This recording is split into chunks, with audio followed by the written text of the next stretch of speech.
eu diria para vocês o seguinte: se autoconhecer é essencial para a vida.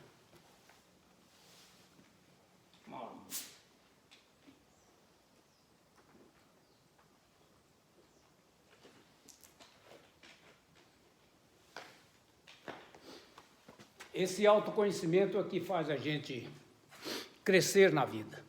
Você passa a saber o que é você realmente. E a partir daí, então, eu pergunto, nós precisamos saber viver, certo? Mas o que é viver no conceito de cada um de vocês? Faz aí essa pergunta, o que é viver? É uma coisa tão simples, velho. Pô, você me perguntar um negócio desse, eu não sei o que é viver? É simples. Mas veja só, tem muitos que nós sabemos que enquanto respiramos, estamos vivendo, estamos vivos, não é? A grosso modo é isso, né? Respirou, viveu. Mas viver não é apenas contabilizar quantas vezes respiramos. Esse viver é quantos momentos da sua vida você pode contabilizar como experiência de forma racional, de forma útil, certo? Para que você possa dizer, realmente eu estou vivendo. Esse viver tem que te trazer satisfação, que maravilha, estou vivendo. Porque o fato de você simplesmente estar vivo porque está respirando, isso não tem sentido. Você tem que ser útil na vida. Primeiro você tem que se autoconhecer e conhecer as suas capacidades. Aquilo que você é capaz de crescer dentro de você, de desenvolver. Porque o desenvolvimento humano diz que nós começamos a nos desenvolver, a partir do momento que você é concebido lá no útero da sua mãe. Certo? A partir daquele instante você está envolvido já com um processo de desenvolvimento. E esse processo de desenvolvimento, gente,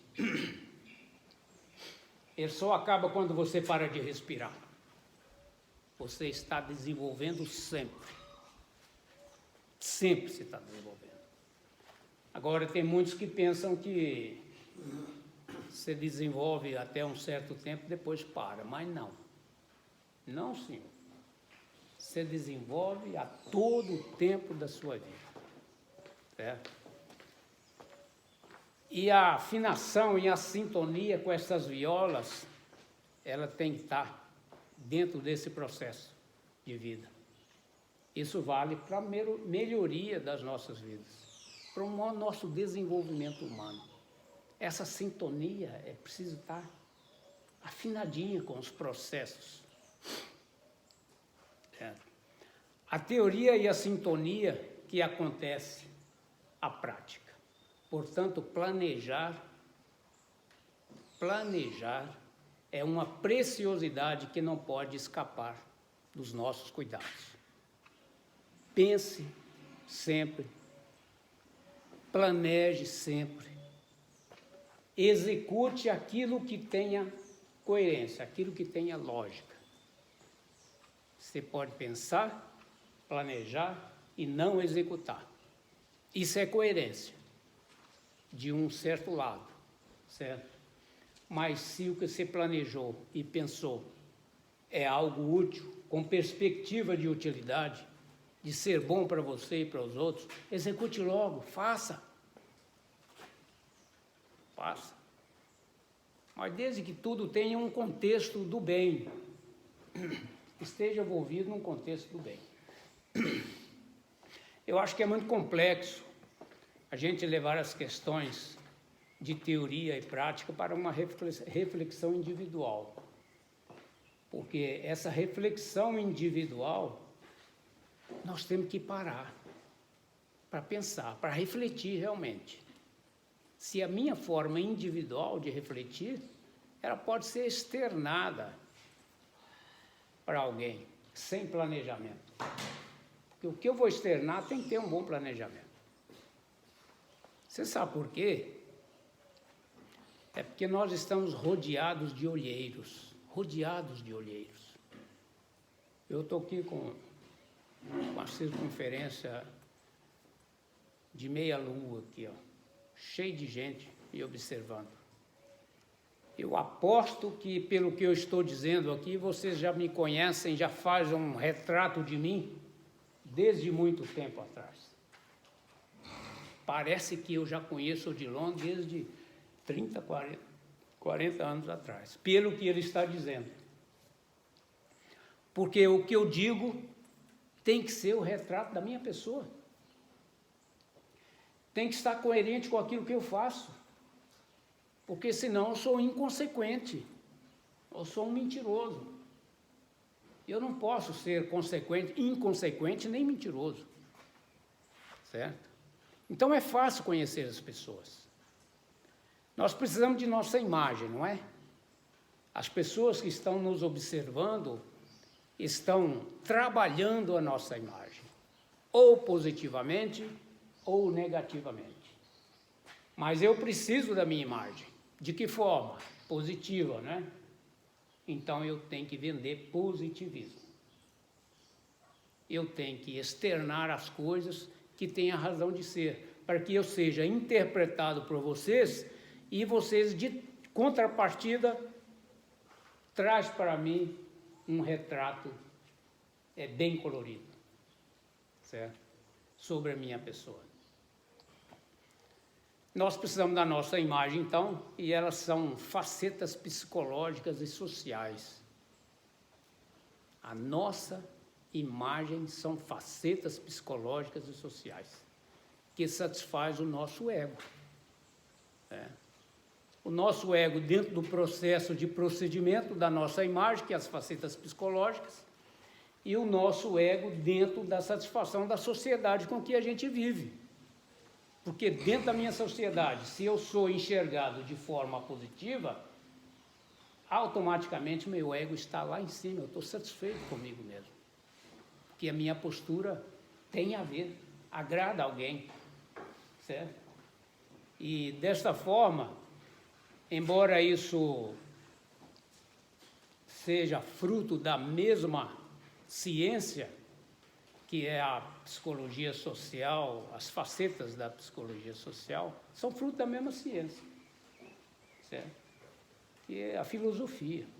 Os resultados são diferentes, portanto, e interferem nos valores pessoais. Essa é uma questão mais séria ainda, gente, que nós precisamos, dentro dos nossos procedimentos, e está embutido aquilo ali, uma postura, uma situação que salve para nós uma satisfação pessoal, os nossos valores, através dos nossos valores. Eu tenho que vender uma imagem, as pessoas têm que enxergar em mim. Eu gosto do Odilon porque o Odilon é uma pessoa de valor. Não é valor monetário, né? É de valores morais, principalmente valores morais, que ajuda a gente a viver muito. Quando nos envolvemos com cuidados comportamentais, ou seja, os cuidados com a nossa maneira de proceder no dia a dia, nós abrangemos um terreno de terapia óbvia. Nós começamos a pensar naquilo que é bom para nós, naquilo que satisfaz a sociedade com relação a nós, a troca, que são os cuidados com vários aspectos. Cuidado com a imagem, cuidado com... A imagem reflete o nosso emprego, não reflete? Reflete nossa sociedade, não reflete? Reflete nossa família, não reflete? O cara que tem uma imagem negativa, ele é observado negativamente na possibilidade de arrumar um novo emprego, na possibilidade de arrumar um novo amigo, se esse amigo for amigo realmente, porque o amigo falso, ele arruma, certo? E isso vai negativando essa pessoa tanto perante a sociedade, que daqui a pouco não consegue nada na vida. Aí ele começa, pô, nada para mim dá certo, está tudo errado, ninguém gosta de mim. Mas olha para dentro dele, aquilo que eu disse. Você quer saber uma resposta de alguma coisa? Olha para dentro de você, a resposta está ali. Está lá dentro de você mesmo, não precisa de ninguém dizer expressões moralísticas para combater o seu estado de espírito, não. Você mesmo se descobre com a sua própria inteligência. Cada um é capaz disso. Nós temos que ter cuidado até com a possibilidade do mal entendido, porque o que eu falo aqui agora eu posso ser mal interpretado. E quando eu sou mal interpretado, essa interpretação negativa ela vai ser estendida para outras pessoas. E aquilo cresce igual notícia ruim. Já é uma notícia ruim, né? Aquilo vai desenvolvendo, certo? Então, pessoal, se liguem, porque o negócio é sério. A criação desses processos, que eu chamo de processos psicológicos, que podem considerá-los básicos, são processos básicos para a vida da gente, essa coisa que a gente está desenvolvendo aqui. Elas tiveram origem lá no final, lá para trás, mente, né? Na filosofia, há 1.400 anos atrás, 1.300, 1.400 anos atrás. E aí, ela veio trazendo uma situação de criação de filhotes, que são as teorias que eu estou abordando aqui para vocês, certo? As teorias que vêm sobrepondo teorias que vêm sobrepondo teorias, que estão virando prática, e as práticas estão movimentando tanto a sociedade, que hoje até o nosso pensamento já mudou por causa das teorias. Hoje a gente vive diferente, a gente pensa diferente, a gente faz diferente, certo? Porque existem os pensadores. E esses filhotes da filosofia nada mais é do que a própria psicologia. E dentro da própria psicologia, ele vem sendo desenvolvendo teorias, mais teorias, mais teorias. Eu acredito nisso, eu acredito nisso, eu acredito naquilo. Mas que para eu acreditar no que você está dizendo, você tem que provar para mim. Certo? E você tem uma maneira de provar. Certo? E esses filhotes, então, da filosofia, que nós vamos chamar de primeiro a psicologia, depois as teorias dentro dela, é que passam a apresentar tantas teorias e tantos pensamentos e abordagens diferentes, que hoje nós ocupamos deles, desses pensamentos diferentes, nós usamos deles, né? Tudo isso para melhorar as nossas vidas. Tudo isso veio para melhorar nossas vidas. Por isso que nós temos que defender esse tipo de coisa, procurando conhecer alguns pensamentos diferentes, para a gente fazer parte deles. E quando nós fazemos parte dos pensamentos diferentes, se eles forem coerentes, nós assumimos para nós.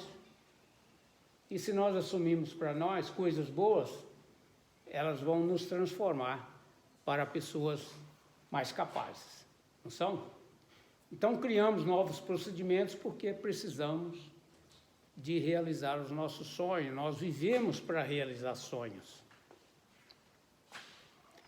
E esses sonhos é que vão colocando a gente numa posição de destaque, de vivência, de experiências novas, etc., em que a gente possa depois aproveitar essas experiências para contar a nossa história. Porque se nós não tiver história para contar, a nossa vida não valeu nada, não. Nós temos que fazer a nossa história, certo? Eu amo falar de experiências, você sabe por quê? As experiências vividas e vivenciadas, as vividas são aquelas que você criou e viveu delas. As vivenciadas são aquelas que as pessoas criaram e passaram por você, certo? E por isso não podemos desarticular as nossas experiências de um campo de apuração de sentido. Toda experiência, ela tem que ter um sentido, uma razão de ser. certo? Precisamos de experiência e da forma disciplinada e bem articulada com amor para uma futura história. A pessoa que não ama, gente, não consegue despertar o senso da sabedoria em si mesmo. A sabedoria é fruto do amor. Sabedoria é uma coisa de extrema importância na vida da pessoa. Tem diferença de conhecimento, viu? O saber é uma coisa, ter sabedoria é outra. Certo? Não aprendemos o amor, não aprendendo o amor, não sabem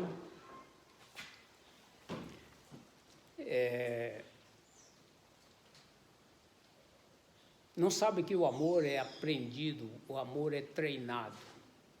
Para você viver o amor, você precisa de uma certa estrutura de sacrifício para isso, de aceitação para isso. Sem você aceitar nada, cria sua teoria abrupta ali, e não quer que ninguém participe da sua vida, porque você não tem amor a ninguém.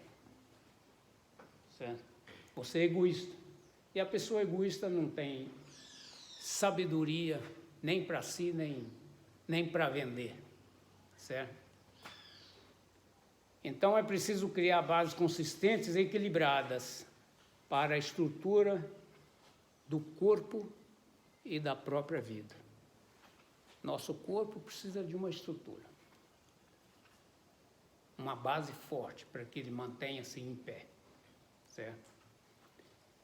E aí, pessoal, tem uma coisa muito importante aqui, que vocês vão se ligar aí agora, para nós entender o que significa aquilo que eu falei lá no começo, que é o todo de nós, né? É a nossa formação total.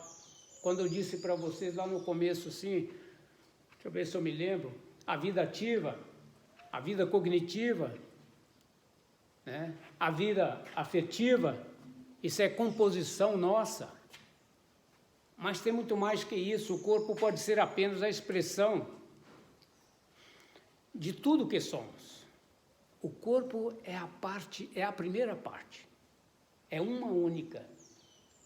Uma única não, é uma das partes. É a nossa parte biológica. Precisa dessa estrutura de carne, de ossos, de alimentos, né, de sustentação de energia para viver. Certo? Mas somos muito mais do que isso. Nós somos muito mais do que essa carcaça que você está vendo aí. Certo? Nesse corpo encontra a chave da reflexão psicoterapeuta, que você está acostumado a ver aí. É aí que está a chave da reflexão psicoterapeuta. Certo? Segundo um certo pensador, que eu estou falando aí de teorias, então para isso tem que ser pensador, ele é um pensador alemão, ele se chama Fritz Perls, mas esse é o apelido dele. O nome dele, na verdade, é Friedrich Salomon Perls. Ele criou uma teoria, e nessa teoria que ele criou, ele quer juntar as partes, certo? E botou isso para contrapor outras teorias, outras experiências anteriores, de outros pensadores famosos. Mas ele conseguiu. Porque outros pensavam que o corpo era separado. Outros pensavam que a alma era separada. Outros pensavam que o espírito, que a biologia da pessoa não tinha nada a ver com a alma. E ele conseguiu firmar isso aqui nas suas teorias, dizendo que nós somos um complexo. Um complexo. É igual a formação de um remédio, um monte de coisas que compõem aquele remédio. Certo? O nosso corpo, ele não é sozinho. Ele é um complexo de formação, ele é o todo. Certo? Ele é o todo. E nesse todo, juntando tudo, ele chama de biopsicossocial afeto espiritual. É uma palavra só, desse tamanho. Bio, psico, espiritual, afeto, social, espiritual. Significa dizer que esse palavrão todo tem a composição da matéria, que é a nossa biologia, que é a nossa carcaça carnal, certo? E tem a composição que acompanha esse corpo, que é o nosso estado psicológico, e tem a outra função que acompanha esse corpo, que é a nossa condição social de sobrevivência no meio da sociedade, e tem a condição afetiva, que nós falamos lá atrás, certo? E tem a condição espiritual. Ele quer dizer que tudo isso está junto em nós. Em nós. Então, para levar essa mensagem, nós temos que escolher uma forma identificável e precisa dos nossos ideais, de acordo que nessa mensagem precisa de ideais, você leve mensagem da sua biologia, da sua psicologia, da sua capacidade de sobreviver frente à sociedade, que é o social, da sua capacidade de ter afeto com a vida, com as pessoas, e da sua condição espiritual. Se eu estou estudando você, conversando com você, trabalhando com você, eu não tenho que conhecer só você, a roupa que você veste, certo? O físico que você tem. Não, eu estou vendo você, estou analisando no seu todo. Estou analisando todas essas partes em você. Eu conheço em você desde a sua condição espiritual. Eu estou relacionando com você, eu estou participando disso, você está dizendo para mim, nós estamos fazendo uma cognição, uma troca de inteligências. Então, tudo isso é benefício para mim, é ajuda para a minha interpretação do conhecimento com a sua pessoa. Então, o seu todo precisa dar conhecimento das suas partes. Certo? Quando eu olho para você, eu preciso estar olhando também para as suas outras partes, que é a sua parte psicológica, sua parte social, sua parte espiritual, sua parte afetiva. Porque senão, se eu estou analisando você para conceder você uma vaga de emprego na minha empresa, não basta eu conhecer o seu físico somente. Essa cognição tem que me dar a resposta das outras partes que eu preciso conhecer de você. Porque se eu não conhecer, eu não sei quem eu estou pondo para dentro da minha empresa. Eu não posso fazer isso. Eu tenho que ter certeza de que eu estou colocando uma pessoa em que eu conheço todas essas partes dela, que é fácil. Nós somos capazes de trocar ideias, né?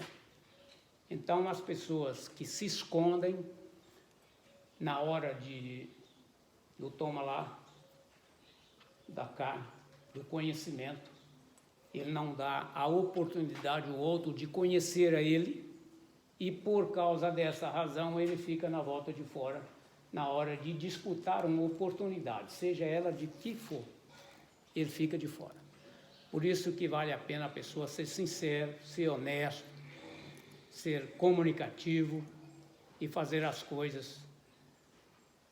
Este todo de você serve para que as pessoas configurem um pensamento em que se possa projetar um entendimento sobre a sua pessoa. Veja só que coisa séria. Certo? Aplicando esforços e reconhecimentos baseados em evidências.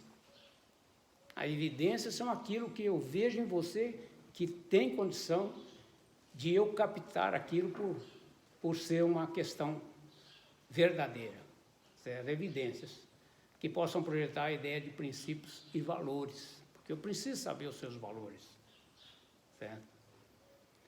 E dessa nova cultura, gente, que isso é uma cultura, né, adquirida e produtiva, acima de tudo, ela possa sair dali com uma nova perspectiva de criar uma sociedade nova, uma possibilidade diferente. Porque eu, com todos esses valores, você imagina o meu filho, eu educando o meu filho. Entendeu?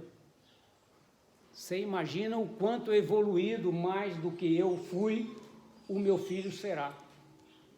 Por causa desse conhecimento que eu posso passar para ele dessa forma. E ele vai absorver, ele vai desenvolver em cima dessas perspectivas positivas e vai ser um homem feliz, um pai feliz, um filho feliz, um profissional feliz, tudo ele vai ter benefício. Certo? Nós não podemos vender imagem negativa para os nossos filhos. Certo? E nem podemos esconder as coisas dos nossos filhos. Ah, eu sou assim, você pensa que eu sou assim, mas eu sou assim. Não.